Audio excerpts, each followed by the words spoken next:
विकास के लिए और ज्यादा तेजी से काम हुआ है। बिहार को जो प्रधानमंत्री पैकेज मिला था, उस पर काम की रफ्तार भी तेज गति से आगे बढ़ रही है। कोरोना के इस समय में भी गरीबों को सर्वोच्च प्राथमिकता देते हुए एनडीए सरकार ने काम किया है। जहां कभी गरीब का राशन की दुकान में ही लूटा जाता था, वहां कोरोना काल में गरीबों को मुफ्त राशन घर पहुंचाया गया है।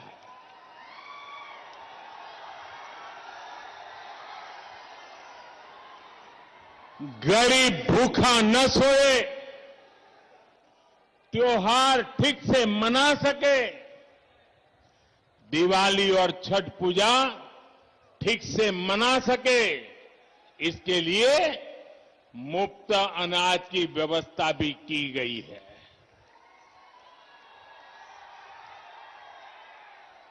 इसी कोरोना के दौरान करोड़ों गरीब बहनों के खाते में सीधी मदद भेजी गई।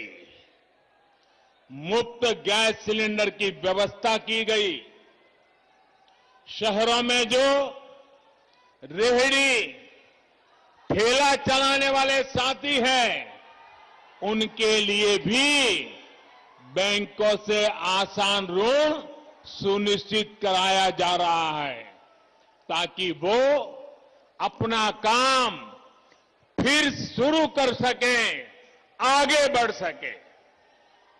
साथियों, देश जहां संकट का समाधान करते हुए आगे बढ़ रहा है, ये लोग देश के हर संकल्प के सामने रोड़ा बनकर खड़े हैं। देश ने किसानों को बिचौलियों और दलालों से मुक्ति दिलाने का फैसला लिया, तो ये बिचौलियों और दलालों के पक्ष में खुलकर मैदान में है।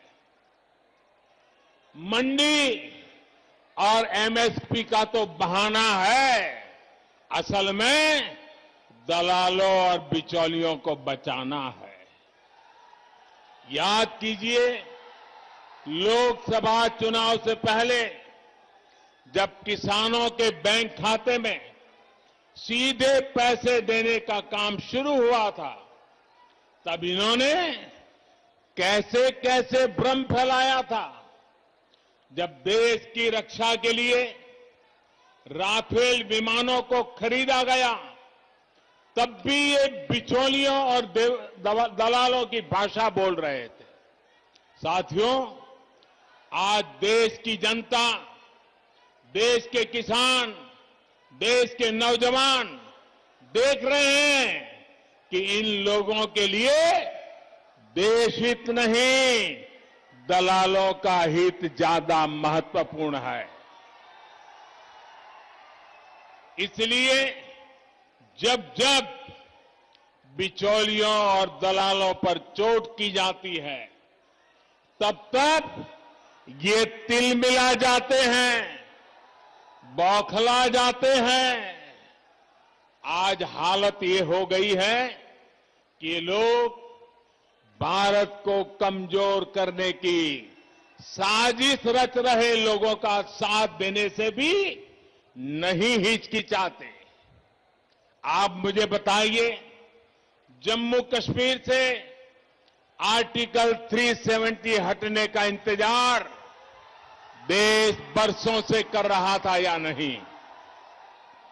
ये फैसला हमने लिया, एनडीए की सरकार ने लिया, लेकिन आज ये लोग इस फैसले को पलटने की बात कर रहे हैं। ये कह रहे हैं कि सत्ता में आए तो आर्टिकल 370 फिर लागू कर देंगे। और इनका दुस्साहस देखिए।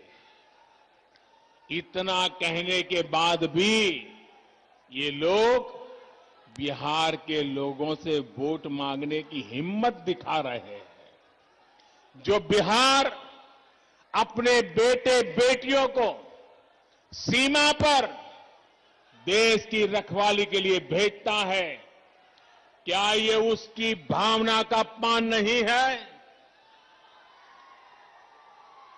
मैं जवानों और किसानों की भूमि बिहार से इन लोगों को एक बात एकदम स्पष्ट कहना चाहता हूं। ये लोग जिसकी चाहे मदद ले लें, देश अपने फैसलों से पीछे नहीं हटेगा। भारत अपने फैसलों से पीछे नहीं हटेगा। भाई और बहनों, इन लोगों को आपकी जरूरतों से कभी सरोकार नहीं रहा। इनका ध्यान रहा है अपने स्वार्थों पर, अपनी तिजोरी पर। यही कारण है कि भोजपुर सहित पूरे बिहार में लंबे समय तक बिजली, सड़क, पानी जैसी मूल सुविधाओं का विकास नहीं हो पाया। हालत ये थी कि कैमूर में जिस दुर्गावती सिंचाई परियोजना का शिलान्यास, आप याद रखिए ये सारी बातें, कैमूर में जिस दुर्गावती सिंचाई परियोजना का शिलान्यास बाबू जगजीवन राम जी ने 70 के दशक में किया था, 70 के दशक में, वो इतने वर्षों में भी पूरी नहीं हुई थी। इस काम को एनडीए सरकार ही पूरा कर रही है। साथियों, बिहार के विकास की हर योजना को अटकाने और लटकाने वाले ये लोग हैं जिन्होंने अपने 15 साल के शासन में लगातार बिहार को लूटा, बिहार का मान मर्दन किया। आपने बहुत विश्वास के साथ इन्हें सत्ता सौंपी थी, लेकिन इन्होंने सत्ता को अपनी तिजोरी भरने का माध्यम बना लिया। जब बिहार के लोगों ने इन्हें सत्ता से बेदखल कर दिया, नीतीश जी को मौका दिया, तो ये बौखला गए।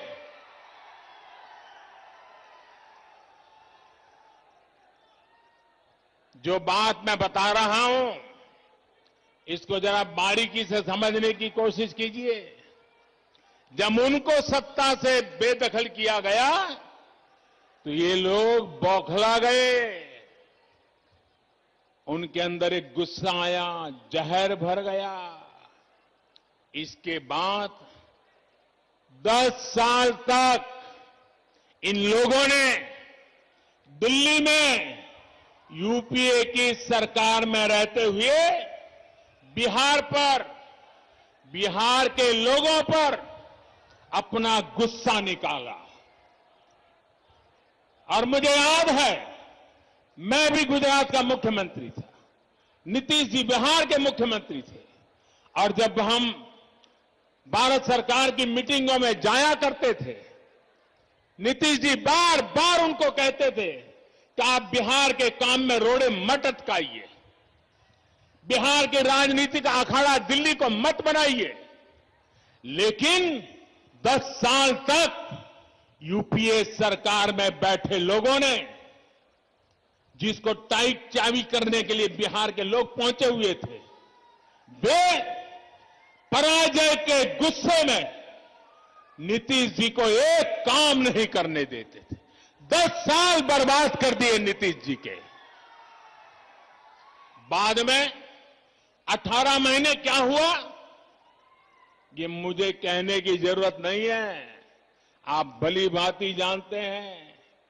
इन 18 महीनों में परिवार ने क्या क्या किया, कैसे कैसे खेल किए, कौन सी बातें अखबारों में छाई रहती थी, कौन सी बातें टीवी वालों को भाती थी, ये बातें मुझे कहने की जरूरत नहीं है।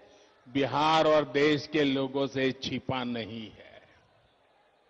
जब नीतीश जी इस खेल को भांप गए, ये समझ गए कि इन लोगों के साथ रहते हुए बिहार का भला तो छोड़िए, बिहार और 15 साल पीछे चला जाएगा, तो उन्हें सत्ता छोड़ने का फैसला लेना पड़ा। साथियों, बिहार के लिए, बिहार के उज्जवल भविष्य के लिए हम फिर एक बार नीतीश जी के साथ आए।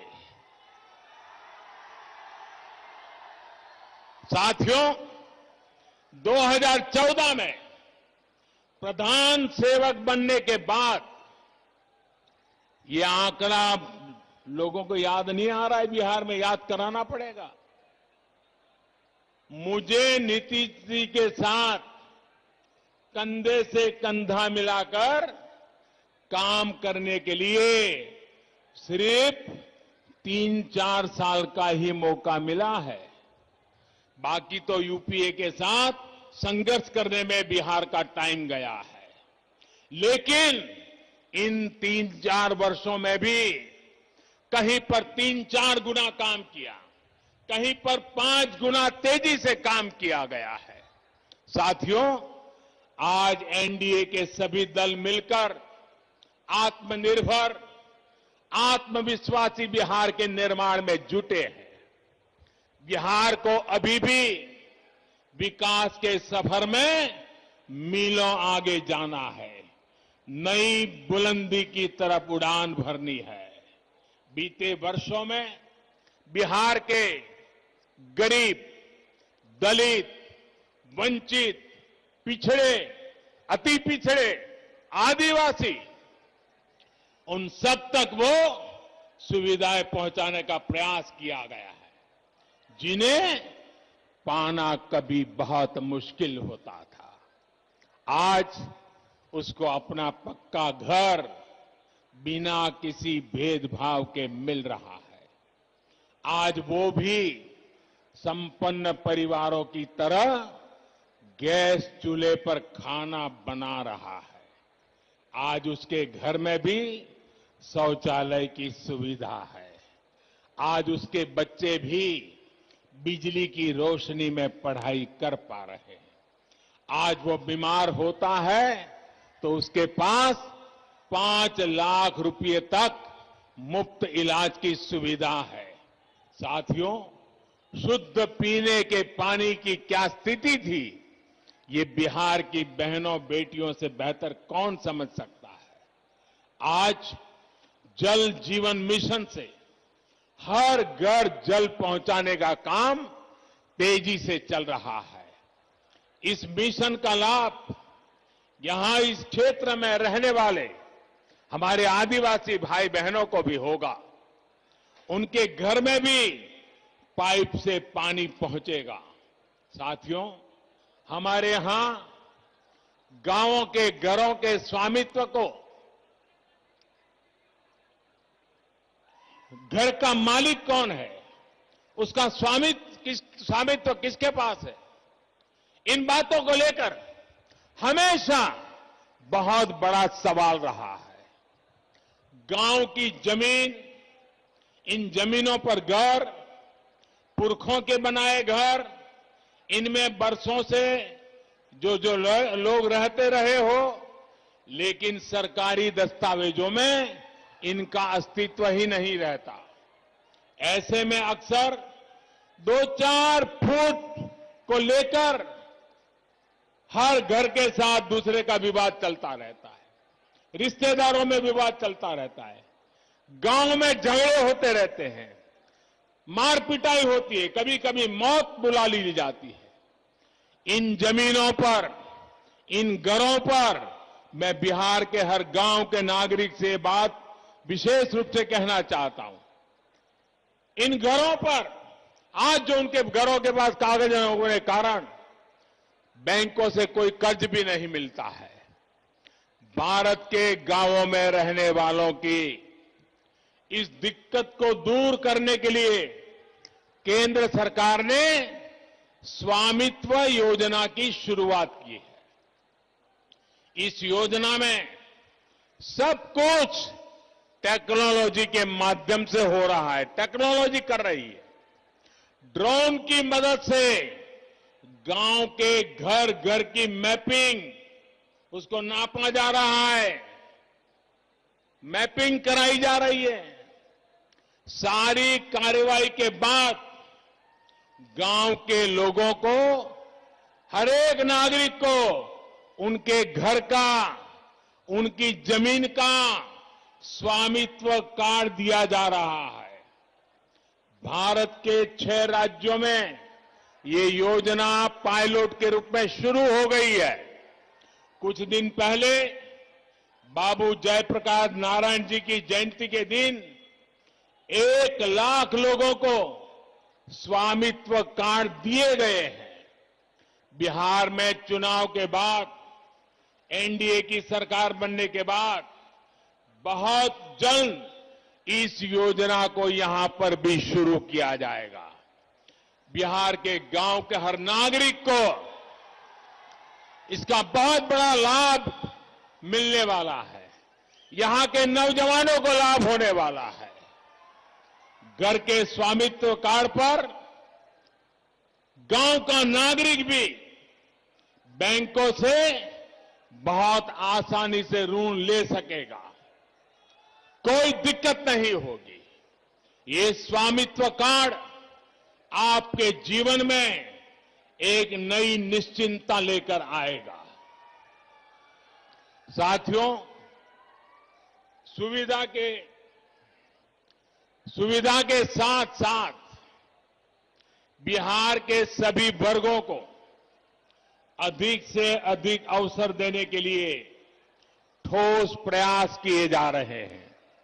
दलितों, पिछड़ों, आदिवासियों को मिलने वाले आरक्षण को अगले 10 साल तक के लिए बढ़ा दिया गया है। उसी प्रकार से सवर्ण समाज में जो अनामत से वंचित, आरक्षण से वंचित थे, उसमें जो गरीब है उनको 10% आरक्षण देने का निर्णय भी हमारी सरकार ने किया है। यही नहीं, सरकारी भर्ती प्रक्रिया में जो सुधार किए जा रहे हैं उसका भी लाभ बिहार को मिलना तय है। इस क्षेत्र के भी बहुत से युवा एंट्रेंस एग्जाम के लिए बड़े शहरों का रुख करते हैं। बार बार होने वाली परीक्षाओं के कारण युवा साथियों का समय, ऊर्जा और धन तीनों बर्बाद होता था। अब देश में अधिकतर प्रतियोगी परीक्षाओं के लिए कॉमन एंट्रेंस टेस्ट की सुविधा मिलने से युवा साथियों की परेशानी कम होगी। एक ही एग्जाम से सरकार के अनेक नौकरी के दरवाजे खुलेंगे। साथियों, एक और बड़ा प्रयास किया जा रहा है मातृभाषा में शिक्षा को लेकर। अभी हमारे डॉक्टर जायसवाल जी जब मैं आया, बड़े विस्तार से इसका वर्णन कर रहे थे। और ये काम जब मैं कह रहा हूं, मैं कहता हूं मन बुद्धि कर्म से मैं स्वर्गीय आदरणीय कर्पूरी ठाकुर साहब को आदरपूर्वक श्रद्धांजलि भी देता हूं। आज वो जहां भी होंगे, हमारी इस कल्पना से वो हम पर आशीर्वाद बरताते होंगे। भाइयों बहनों, देश की शिक्षा व्यवस्था में तो बिहार का गौरवशाली इतिहास रहा। राष्ट्रीय शिक्षा नीति से प्रेरणा लेते हुए अब कोशिश होगी मेडिकल, इंजीनियरिंग समेत सभी तकनीकी कोर्सेज को भी मातृभाषा में पढ़ाने की शुरुआत की जाएगी। उसके कारण अंग्रेजी के अभाव के कारण गांव का, गरीब का, दलित का, पीड़ित का बच्चा, उसका अब डॉक्टर बनने का सपना पूरा होगा, इंजीनियर बनने का सपना पूरा होगा। ये बहुत बड़ा निर्णय हम करने जा रहे हैं और मैं बिहार भाजपा को बधाई देता हूं कि उन्होंने अपने चुनावी मैनिफेस्टो में इस महत्वपूर्ण कार्यक्रम की घोषणा की है। साथियों, बिहार में स्वरोजगार के अवसरों के लिए भी निरंतर प्रयास किया जा रहा है। आज मुद्रा योजना से गरीबों को, महिलाओं को, युवा उद्यमियों को, दुकानदारों को बिना गारंटी का ऋण मिल रहा है। गांवों में जो उद्यमी दीदियां के समूह है, उनको भी बैंकों से मिलने वाली सुविधा अब बढ़ाई गई है। आज छोटे किसानों, मछुआरों, पशुपालकों, सभी को किसान क्रेडिट कार्ड दिया जा रहा है। पीएम किसान योजना के तहत बिहार के 74 लाख किसान परिवारों के खाते में करीब करीब 6,000 करोड़ रुपए सीधे जमा कराए गए हैं। कोई बिचौलिया नहीं, कोई कट नहीं। साथियों, कनेक्टिविटी एनडीए की डबल इंजन की सरकार की प्राथमिकता रही है, पहचान रही है। आज बिहार के करीब करीब हर गांव तक सड़क पहुंच रही है, नेशनल हाईवे चौड़े हो रहे हैं।